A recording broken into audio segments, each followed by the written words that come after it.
ನೋಡಿ ದೊಡ್ಡವರೆಲ್ಲ ನೋಡ್ಕೊಂಡು ಹೋಗ್ತಿದ್ರು, ಒಬ್ರು ಎಲ್ಪ್ ಬರ್ತಾ ಇಲ್ಲ, ಆದ್ರೆ ಮಕ್ಕಳು ಎಲ್ಪ್ ಬಂದಿದ್ದಾರೆ ನೋಡಿ. ಇಲ್ಲೆಲ್ಲ ಒಂದ್ 3 ಜನ ಸೇರ್ಕೊಂಡಿದ್ದಾರೆ, ಶಾಸನದಿಂದ ಗೊತ್ತಾಗ್ತಿಲ್ಲ ನಿಮ್ಗೆ, ಆ ಕಡೆಯಿಂದ ನೋಡಿದ್ರೆ ಗೊತ್ತಾಗುತ್ತೆ. ಇದು ಚರಂಡಿನಲ್ಲಿ ಬಿದ್ದೋಗ್ತಾ ಇತ್ತು, ಅದನ್ನ ನಾವು ಸಂರಕ್ಷಣೆ ಮಾಡಿದೀವಿ. ಮಾಡಿ ಒಂದು ಬೋರ್ಡ್ ಹಾಕೊಟ್ಟಿದ್ವಿ, ಆ ಬೋರ್ಡ್ ಕೂಡ ಕೆಳಗಡೆ ಬಿದ್ದೋಗಿತ್ತು. ಅದನ್ನ ಈ ಕಡೆ ಹೋಗೋ ಬರೋರು ನೋಡ್ಕೊಂಡಿದ್ರು ಅಷ್ಟೇ, ಮೇಲೆ ಎತ್ತಿ ಯಾರು ಕಟ್ಟಿರಲಿಲ್ಲ. ಇವತ್ತು ನಾನೇ ಬಂದು ಇದನ್ನ ಕಟ್ಟಬೇಕಾಯ್ತು.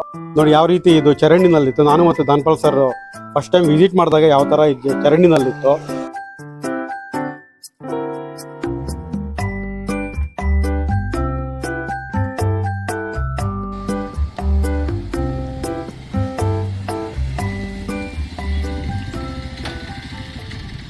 ಹಾಯ್ ಫ್ರೆಂಡ್ಸ್, ನಮಸ್ಕಾರ ಎಲ್ಲರಿಗೂ.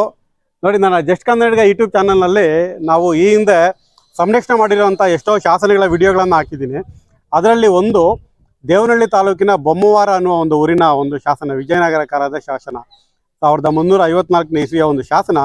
ಎಷ್ಟು ದುಸ್ಥಿತಿನಲ್ಲಿತ್ತು ಅಂದರೆ ಅದನ್ನು ಈ ವಿಡಿಯೋ ಹಿಂದೆ ಒಂದು ವಿಡಿಯೋ ಹಾಕಿದ್ದೆ ನಾನು. ಆ ವಿಡಿಯೋ ಲಿಂಕ್ ಕೂಡ ಡಿಸ್ಕ್ರಿಪ್ಷನಲ್ಲಿ ಹಾಕಿರ್ತೀನಿ, ನೀವು ನೋಡ್ಬೋದು. ಅದನ್ನು ಯಾವ ರೀತಿ ನಾವು ಸಂರಕ್ಷಣೆ ಮಾಡಿದ್ವಿ, ಅದಕ್ಕೆ ಒಂದು ಬೋರ್ಡನ್ನು ಬರ್ಸಾಕಿದ್ವಿ ಅಂದ್ಬಿಟ್ಟು. ಇವತ್ತು ಸುಮಾರು ಒಂದು ವರ್ಷ ಆದಮೇಲೆ ಆ ಶಾಸನ ಹೇಗಿದೆ ಮತ್ತು ಆ ಬೋರ್ಡ್ ಸ್ಥಿತಿ ಹೇಗಿದೆ ಅಂತ ನೋಡೋಕೆ ಬಂದಿದ್ದೀನಿ. ಅದನ್ನು ನೋಡಿದ್ರೆ ದುಃಖ ಆಗುತ್ತೆ ನನಗೆ. ಬನ್ನಿ ಆ ಸ್ಥಿತಿ ಯಾವ ಥರ ಇದೆ ನೋಡೋಣ. ನೋಡಿ, ಶಾಸನನ ತೋರ್ಸೋಕ್ಕಿಂತ ಮೊದಲು ಆ ಶಾಸನ ಎಲ್ಲಿತ್ತು ಅಂತ ನಾನು ಹೇಳ್ತೀನಿ. ನೋಡಿ, ಇಲ್ಲಿ ಚರಂಡಿ ಕಾಣಿಸ್ತಿದೆಯಲ್ಲ, ಈ ಚರಂಡಿಯಲ್ಲಿ ಈ ಶಾಸನ ಇತ್ತು. ಈ ಚರಂಡಿನಲ್ಲಿತ್ತು ಶಾಸನ. ನಾನು, ವಿಜಯಪುರದ ಸುದರ್ಶನ್ ರೆಡ್ಡಿ ಮತ್ತು ಧನ್ಪಾಲ್ ಸರು, ಯುವರಾಜು ಎಲ್ಲ ಎಷ್ಟು ಕಷ್ಟಪಟ್ಟು ಅದನ್ನು ಮೇಲೆ ಎತ್ತಿ ಸಂರಕ್ಷಣೆ ಮಾಡಿದ್ವಿ. ಮತ್ತು ಕೆಲವು ಗ್ರಾಮಸ್ಥರು ಕೂಡ ನಮಗೆ ಸಹಕಾರ ಕೊಟ್ಟರು. ಆಮೇಲೆ ಧನ್ಪಾಲ್ ಸರು ಆ ಶಾಸನದಲ್ಲಿ ಏನು ಮಾಹಿತಿ ಇದೆ ಅದನ್ನು ಒಂದು ಬೋರ್ಡ್ ಮಾಡಿ ಇಲ್ಲಿ ಹಾಕಿದ್ವಿ, ಡಿಸ್ಪ್ಲೇ ಮಾಡಿದ್ವಿ ನಾವು. ಅದೇ ಇವತ್ತು ಆ ಬೋರ್ಡ್ ಯಾವ ಥರ ಇದೆ ಅಂತ ನಿಮಗೆ ತೋರಿಸ್ತೀನಿ, ತುಂಬ ಬೇಜಾರಾಗುತ್ತೆ. ನೋಡಿ, ಇಲ್ಲೊಂದು ನಾಗರಿಕಲ್ದೊಂದು ಮಂಟಪ ಇದೆ. ಈ ಮಂಟಪದ ಬಳಿ ಈ ಒಂದು ಶಾಸನವನ್ನು ಸಂರಕ್ಷಣೆ ಮಾಡಿದ್ವಿ. ನೋಡಿ, ಕೆಳಗಡೆ ಎಲ್ಲ ನೀಟಾಗಿ ಕಟ್ಟಿ ಈ ಶಾಸನವನ್ನು ನಾವು ಸಂರಕ್ಷಣೆ ಮಾಡಿದ್ವಿ. ಆದರೆ ಇಲ್ಲಿ ಒಂದು ಬೋರ್ಡ್ ಬರ್ಸಿ ಮೇಲ್ಗಡೆ ಕಟ್ಟಿದ್ವಿ, ನೀವು ನೋಡ್ತಾ ಇದ್ದೀರಾ ದಾರ. ಇಲ್ಲಿ ಮೇಲ್ಭಾಗದಲ್ಲಿ ಕಟ್ಟಿದ್ವಿ, ಆದರೆ ಅದು ಬಿಸಿಲಿಗೇನೋ ಒಣಗೋಗಿ ಕೆಳಗಡೆ ಬಿದ್ದೋಗಿದೆ. ಇವತ್ತು ನೋಡಿ, ಇಲ್ಲಿ ಹಿಂದ್ಗಡೆ ನೋಡಿ ಒಂದು ಡಬ್ಬ ಹತ್ರ ಬಂದು ತೋರ್ಸೋಣ. ನೋಡಿ ಬೋರ್ಡ್ಗೆ ಇವತ್ತು ಯಾವ ಸ್ಥಿತಿ ಬಂದಿದೆ ಅಂತ ಹೇಳಿದ್ರೆ ತುಂಬಾ ಬೇಜಾರಾಗುತ್ತೆ. ಯಾಕಂದರೆ ಇದಕ್ಕೆ ಊರವ್ರು ಯಾರು ಏನು ದುಡ್ಡು ಕೊಟ್ಟಿಲ್ಲ, ನಾವೇ ಕೈಯಿಂದ ದುಡ್ಡು ಹಾಕಿ ಬೋರ್ಡ್ ಮಾಡಿಸಿರೋವಂಥದ್ದು. ಅಂದರೆ ಶಾಸನದಲ್ಲಿ ಏನು ಮಾಹಿತಿ ಇದೆ ಅದೆಲ್ಲ ಈ ಊರವ್ರಿಗೂ ಗೊತ್ತಾಗಲಿ, ಈ ಊರಿನ ಇತಿಹಾಸ ಈ ಊರಿನವ್ರಿಗೂ ಗೊತ್ತಾಗಲಿ ಅನ್ನೋ ಒಂದು ಅರಿವು ಮೂಡಿಸೋದಕ್ಕೋಸ್ಕರ ನಾವು ಈ ಒಂದು ಬೋರ್ಡನ್ನು ಕಷ್ಟಪಟ್ಟು ಬೆಂಗಳೂರಿಂದ ಹೊತ್ಕೊಂಬಂದು ಇಲ್ಲಿ ಮೇಲ್ಗಡೆ ಕಟ್ಟಿದ್ವಿ. ಆ ಊರವ್ರಿಗೂ ಹೇಳಿದ್ವಿ ನಾವು, ಇಲ್ಲಿ ಇದನ್ನು ಕ್ಲ್ಯಾಂಪ್ ಹಾಕಿ ಇದನ್ನು ಬಂದೋಬಸ್ತ್ ಮಾಡಿ ಅಂತ. ಆದರೆ ಆ ಕೆಲಸನ ಯಾರೂ ಮಾಡಿಲ್ಲ ಈ ಊರವರು. ಅಷ್ಟು ನಿರಾಭಿಮಾನಿಗಳು ಯಾರೂ ಆಗಬಾರ್ದು. ಈಗ ಬಂದು ನಾನು ನೋಡಿದ್ದಕ್ಕೆ ಇದು ಈ ಸ್ಥಿತಿನಲ್ಲಿರೋದು ನಂಗೆ ತುಂಬ ಬೇಜಾರಾಯಿತು. ಇದನ್ನು ಹೇಗಾದರೂ ಮಾಡಿ ಮತ್ತೆ ಮೇಲೆ ಎತ್ತಿ ಕಟ್ಟಬೇಕು. ಯಾಕಂದರೆ ಇದು ಒಂಥರ ಮೆಟಲ್ ಬೋರ್ಡ್ ಆಗಿರೋದ್ರಿಂದ ಯಾರು ಬೇಕಾದರೂ ತೊಗೊಂಡೋಗಿ ಏನಕ್ಕಾದರೂ ಯೂಸ್ ಮಾಡ್ಕೊಂಡ್ಬಿಡ್ತಾರೆ. ದುರುಪಯೋಗ ಆಗಬಾರ್ದು. ಬನ್ನಿ ಈ ಬೋರ್ಡ್ನ ಹೇಗಾದ್ರೂ ರೀತಿ ಸಂರಕ್ಷಣೆ ಮಾಡೋಣ. ಇದು ಮೆಟಲ್ದು ಹೆಂಗೆ ತೂತ್ ಮಾಡೋದು, ಇದಕ್ಕೆ ಮೊಳೆ ಬೇಕು, ಇದಕ್ಕೆ ಮೊಳೆ. ನೋಡಿ ಫ್ರೆಂಡ್ಸ್, ಇದು ಈ ಶಾಸನದ ಒಂದು ಬೋರ್ಡ್. ಇದು ನೋಡಿ, ನೀವು ಫೋಟೋಗಳು ನೋಡ್ತಾ ಇರ್ಬೋದು. ಮೊದಲು ಯಾವ ರೀತಿ ಚರಂಡಿನಲ್ಲಿತ್ತು ಅಂತ ಹತ್ರ ಬಂದು ನೋಡಿದ್ರೆ ಗೊತ್ತಾಗುತ್ತೆ. ನೋಡಿ ಯಾವ ರೀತಿ ಇದು ಚರಂಡಿನಲ್ಲಿತ್ತು. ನಾನು ಮತ್ತು ದಾನ್ಪಾಲ್ ಸರ್ ಫಸ್ಟ್ ಟೈಮ್ ವಿಸಿಟ್ ಮಾಡಿದಾಗ ಯಾವ ಥರ ಚರಂಡಿನಲ್ಲಿತ್ತು, ಅದಕ್ಕೆ ಹಿಟ್ಟೆಲ್ಲ ಹಾಕಿ ಉಜ್ಜಿ ನಾವು ಯಾವ ರೀತಿ ಓದಿದ್ವಿ. ಆಮೇಲೆ ನಮ್ಮ ಶಾಸನ ತಜ್ಞರಾದ ನರಸಿಂಹನ್ ಸರು ಮತ್ತು ನಮ್ಮ ಎಲ್ಲ ತಂಡದವರು ಬಂದು ಈ ಶಾಸನವನ್ನು ಮೇಲೆ ಎತ್ತಬೇಕು ಅಂತ ಇಲ್ಲಿ ಡಿಸ್ಕಷನ್ ಮಾಡಿದಾಗ ಊರವರೆಲ್ಲ ಬಂದರು. ಆದರೆ ನಾವು ಇದು ಶಾಸನವನ್ನು ಎತ್ತಿಲ್ಲಿ ಇಡಬೇಕಾದ್ರೆ ನಮಗೆ ಯಾರೂ ಸಪೋರ್ಟು ಕೊಟ್ಟಿಲ್ಲ. ನಾವೇ ಹುಡುಗರೆಲ್ಲ ಸೇರಿಕೊಂಡು ತುಂಬ ಕಷ್ಟಪಟ್ಟು ಮೇಲೆ ಎತ್ತಿಟ್ವಿ. ನಮ್ಮ ಯುವರಾಜ್ ಚರಂಡಿನಲ್ಲಿ ಕೂಡ ಬಿದ್ದೋಗ್ತಾ ಇದ್ರು ಪಾಪ. ಅಷ್ಟೆಲ್ಲ ಕಷ್ಟಪಟ್ಟು ನಾವು ಸಂರಕ್ಷಣೆ ಮಾಡಿ ಒಂದು ಬೋರ್ಡ್ ಮಾಡಿದ್ದೀವಿ. ಅದೇ ನೋಡಿ, ಈಗಿನ ಕಾಲದಲ್ಲಿ ಇತಿಹಾಸ ಅಂದರೆ ಯಾರಿಗೂ ಬೇಕಾಗಿಲ್ಲ. ಈ ರೀತಿ ಯಾರೋ ಒಂದು ಬೋರ್ಡ್ ಮಾಡಿ ಕೊಡ್ತಾರೆ ಅಂತ ಹೇಳಿದ್ರೆ ಅದನ್ನು ಒಂದು ಸುರಕ್ಷಿತವಾಗಿ ಒಂದು ಕಟ್ಟಬೇಕು ಅನ್ನೋ ಒಂದು ಪ್ರಜ್ಞೆ ಕೂಡ ನಮ್ಮ ಹಳ್ಳಿಯವ್ರಿಗಿಲ್ಲ. ತುಂಬ ಬೇಜಾರಾಗುತ್ತೆ. ಇದನ್ನು ಹೇಗಾದರೂ ಮಾಡಿ ಮೇಲೆ ಎತ್ತಿ ಕಟ್ಟುವಂಥ ಒಂದು ಪ್ರಯತ್ನ ನಾನು ಮಾಡ್ತೀನಿ, ನೋಡೋಣ. ಫ್ರೆಂಡ್ಸ್ ನೋಡಿ, ಇದು ಬೋರ್ಡು ಅಂದರೆ ಬೋರ್ಡ್ ಚೆನ್ನಾಗಿದೆ, ಬೋರ್ಡ್ಗೇನೋ ಆಗಿಲ್ಲ. ಅದೇ ನಾವು ಲಾಸ್ಟ್ ಟೈಮ್ ಇಲ್ಲಿಟ್ಟು ಅದಕ್ಕೆ ಮೊಳೆ ಎಲ್ಲ ಹೊಡೆದಿದ್ವಿ, ಬಟ್ ಅದು ಏನೋ ಗಾಳಿಗೇನೋ ಕೆಳಗಡೆ ಬಿದ್ದೋಗಿದೆ. ಬಟ್ ಅವರೆಲ್ಲ ಕ್ಲ್ಯಾಂಪ್ ಹಾಕಿ ಡ್ರಿಲ್ಲಿಂಗನ್ನು ಮಾಡಿ ಫಿಕ್ಸ್ ಮಾಡ್ತೀವಿ ಅಂತ ಹೇಳಿದ್ರು, ಬಟ್ ಯಾರೂ ಮಾಡಲಿಲ್ಲ.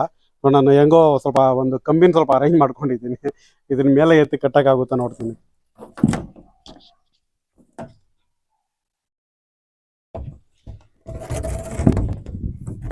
ಹಂಗೆ ಇಟ್ಕೊಳ್ರಿ ಇರ್ರಿ.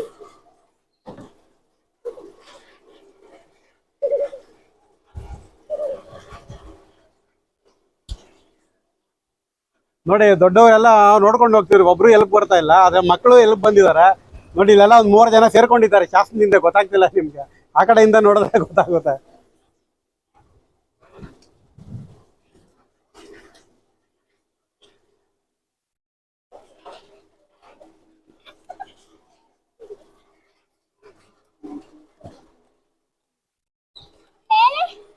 ನೋಡೋಣ.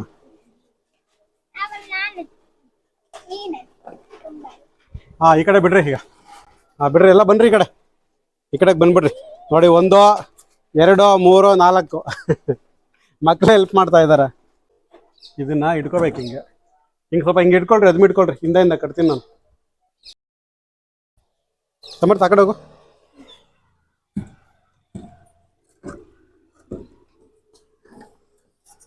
ತಗೋ ಇದನ್ನ ಇಟ್ಕೋ, ಆ ಕಡೆ ಇಟ್ಕೊಳ್ರಿ.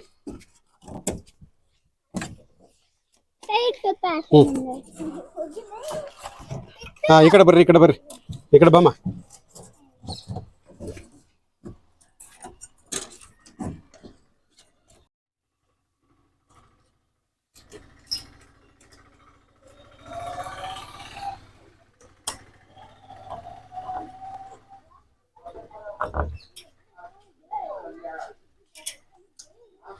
ನೋಡಿ ಇಲ್ಲಿ ಕೆಳಗಡೆ ಸ್ವಲ್ಪ ಕಂಬಿ ಹಾಕಿ ಸುತ್ತಿದ್ದೀನಿ ಈ ಕಡೆ ಆ ಕಡೆಗೆ. ಮತ್ತೆ ಮೇಲ್ಭಾಗದಲ್ಲಿ ಗೋಡೆ ಇರೋದ್ರಿಂದ ಅಲ್ಲೇನು ಹೋಲ್ ಮಾಡಕ್ ಆಗ್ತಾ ಇಲ್ಲ.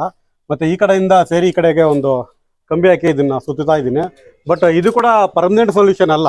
ಇದೇನ್ ಮಾಡ್ಬೇಕು ಅಂದ್ರೆ ಮೇಲ್ಭಾಗದಲ್ಲಿ ಡ್ರಿಲ್ಲಿಂಗ್ ಅಂತ ತಗೊಂಡು 3 ಹೋಲ್ ಮಾಡಿ ಅದಕ್ಕೆ ಕ್ಲ್ಯಾಂಪ್ ಹಾಕಿ ಇದನ್ನ ಫಿಕ್ಸ್ ಮಾಡ್ಬೇಕು ಮೇಲ್ಭಾಗದಲ್ಲಿ ಮತ್ತೆ ಕೆಳಭಾಗದಲ್ಲಿ.